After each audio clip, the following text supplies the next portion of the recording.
I found an unknown tracking device attached to my car and thought it was my landlord getting freaky, but it turned out to be my ex from 8 years ago who tried to end me. He failed back then, but now he was looking to finish the job.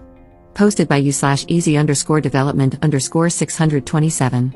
A little background: my partner and I were getting the spare tire unmounted from the bottom of our car when he discovered a circular magnetic device attached to the lip of the bumper. We initially couldn't tell what it was, but after using Google Lens, we discovered that it was a land-air-sea tracking device. When we discovered this, we were obviously worried. I was especially concerned because I had been stalked and attacked by an ex in November of last year. Thinking it belonged to him, we filed a police report and had them find out who the owner of the tracker was.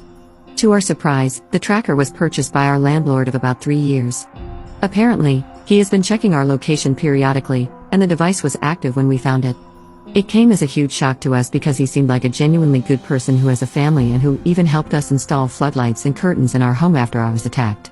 The police have been trying to contact him to get some answers, but he has not returned their calls, though it has only been a day.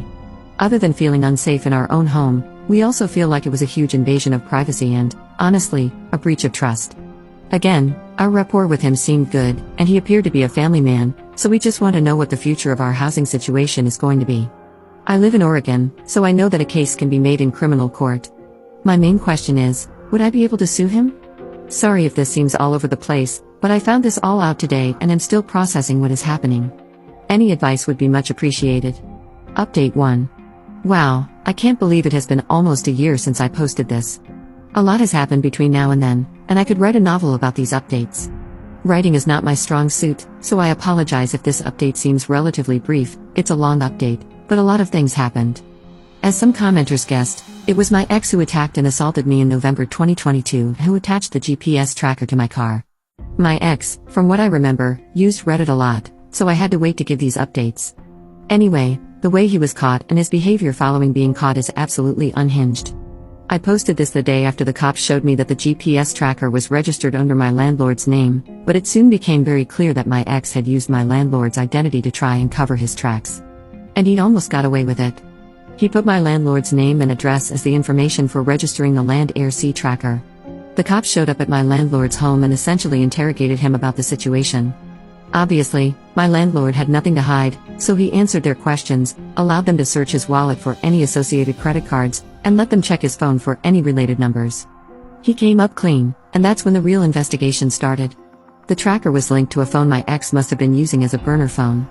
It also required monthly payments via credit card, but he used a prepaid Visa that had no name or identity associated with it. Despite all this covering up, do you know what got him? Not surprisingly, a woman's voice.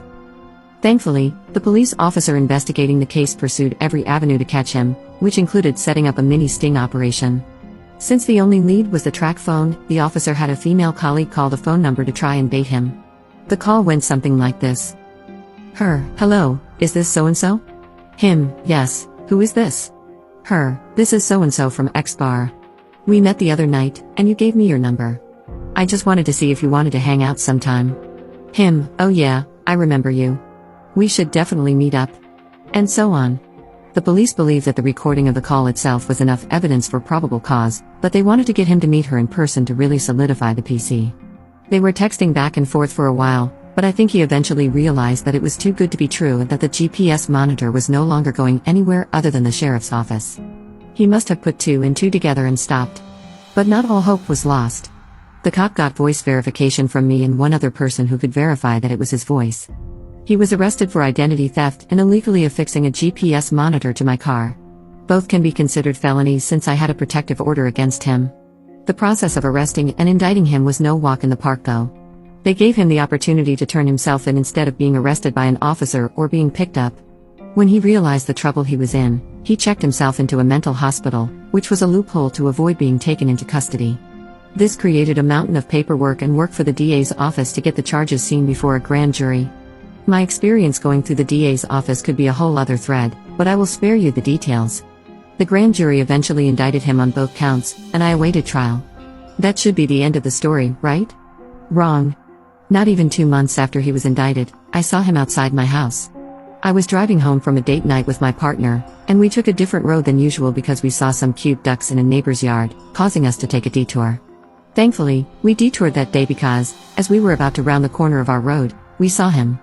It was broad daylight, and he wasn't even trying to hide his identity. In fact, he just looked like a normal guy walking around the neighborhood. At first, I thought I was just seeing things because I didn't think he would be that careless to be that close to my house after everything. He had a no-contact order against him that required he not be within 500 feet of my home or vehicle, and he was well within that distance. As we turned the corner and I started noticing him, he noticed us and immediately turned so his back was facing us, pausing as if he was looking at something, probably hoping we wouldn't realize it was him. I told my partner to stop the car, and when we stopped, he started speed walking in the opposite direction. We circled back around to verify that it was him, but by that point, he had disappeared into the bushes. We slowly headed back towards our road, trying to see if we could spot him again. As we continued, he popped out of the bushes about 10 feet ahead of us, made direct eye contact, and then started sprinting up the road. We followed him, trying to get pictures. We managed to get 2 blurry pictures of him, but they were probably not clear enough to completely verify that it was him. I filed a police report and talked to his probation officer about what happened. The PO had him come in and get a GPS monitor anklet pending investigation. I also reached out to the cop who helped me with the GPS tracker and assault case. He assisted me in going to every neighbor's house to ask for video evidence of my creepy stalker ex. Some neighbors didn't answer, others didn't have anything, but the place with the bushes? They had a clear picture and video of him crouching in their bushes. Needless to say, he is currently in jail facing multiple charges against him. I want to delve into more detail about the justice system and my frustrations with it, but for now, I will just end on a positive update. Thank you to those who gave me advice and showed genuine concern. To those who commented that this was an ad for the Land-Air-Sea tracking device, piss off. I also want to acknowledge the cop who has been helping me ever since I was first attacked. He saw me right after I was assaulted in 2022 and saw how shaken up I was. He went out of his way to do a sting operation on the GPS tracker and went door to door to find video evidence of my stalker. I don't think the average cop would do half the work he has done, and I will be forever grateful for that.